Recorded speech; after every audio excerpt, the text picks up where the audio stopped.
weather's improved, and you might very well say, where are we? This is St Mary's at St Helens, and we're going to have a look at the Carillon here today.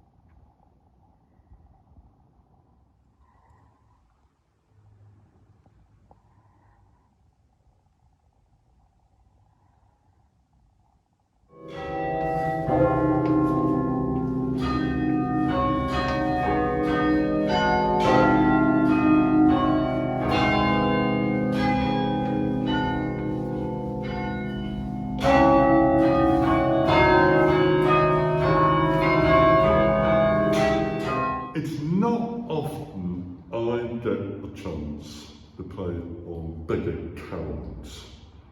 Don't forget, Newcastle is a fully chromatic 2 octave carillon.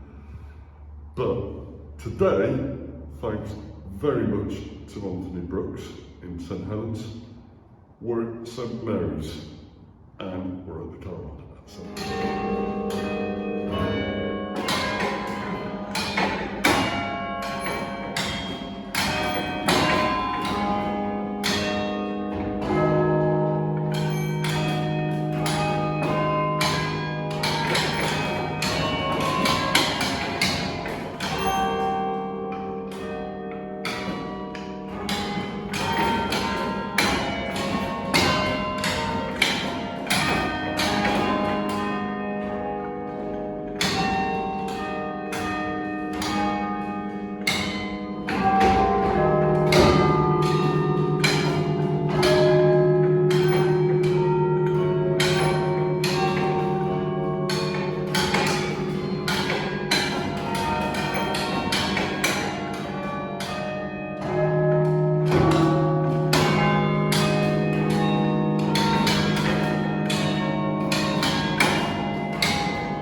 No points for guessing.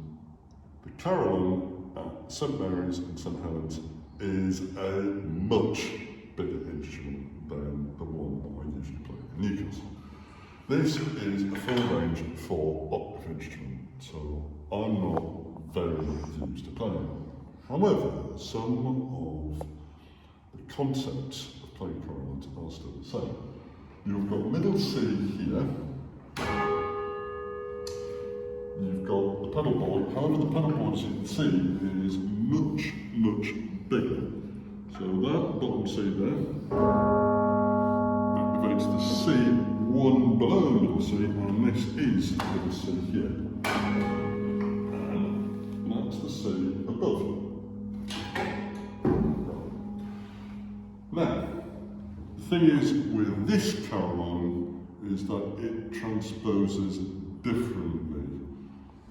My instrument in Newcastle transposes to A. This one transposes to A flat. That's the first interesting bit.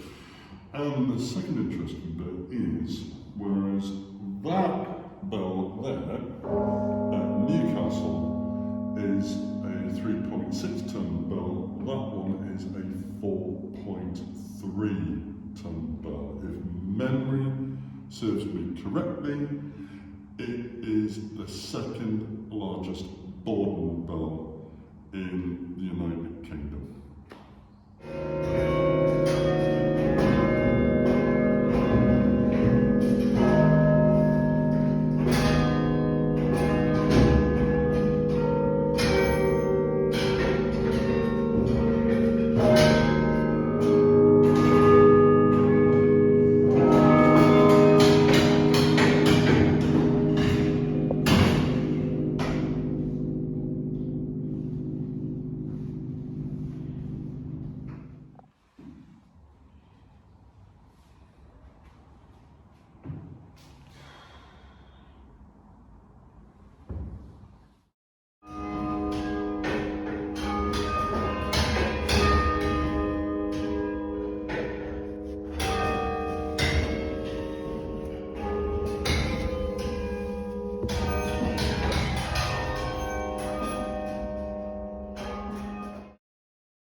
So, this is the belfry of the Carillon St Mary's in St Helens.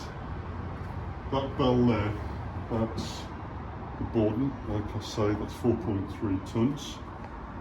And as you can see, all the transmission links that are coming up from the clavier downstairs. Now, if you have a good look at the clavier arrangement on these bells, it's a little bit different to the one that I've described at my home instrument in Newcastle, in that a lot of these clappers are not only activated by the transmission wires coming down, but they're activated by these things here called tangents. And the tangents are also countersprung as well. So these are springs. Okay, so when I pull the transmission wire activated by the button downstairs, it's not only pulling that tangent, but it's also moving against the resistance of that spring.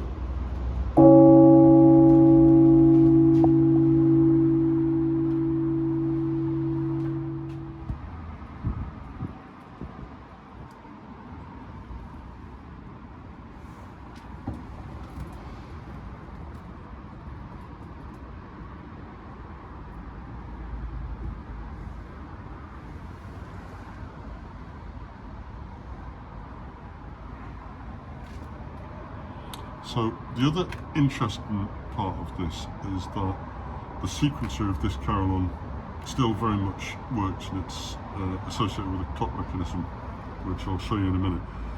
But if you look, I don't know if you can get a shot of the number 12 bell just through there. Right. Do you see that bell now has got an associated striking hammer, and that's connected to the sequencer system. All of these bells I might add, they are all tail bells from the 1930s as well, and some of them have got inscriptions on them as well.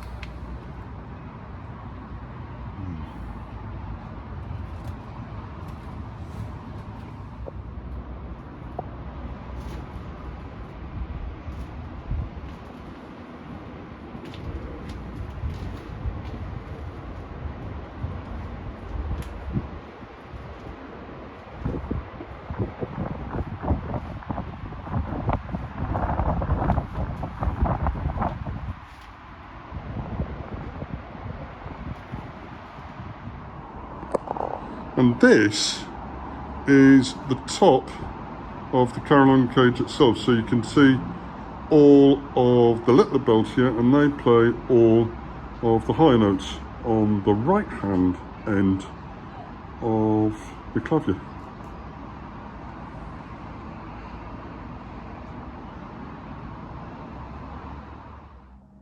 So I just thought I'd give you a quick look at the clock timing system. This is it here.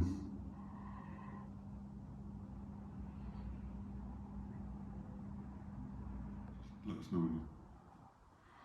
So, this is a very important room as well. St Helens also has its own practice carillon, which is here. So, it's laid out nearly identically to the live instrument upstairs. The buttons are exactly the same. The only difference is that when you strike one of the buttons, you're not striking a bell as such, you're actually striking a hammer that's striking one of these tubular bells here.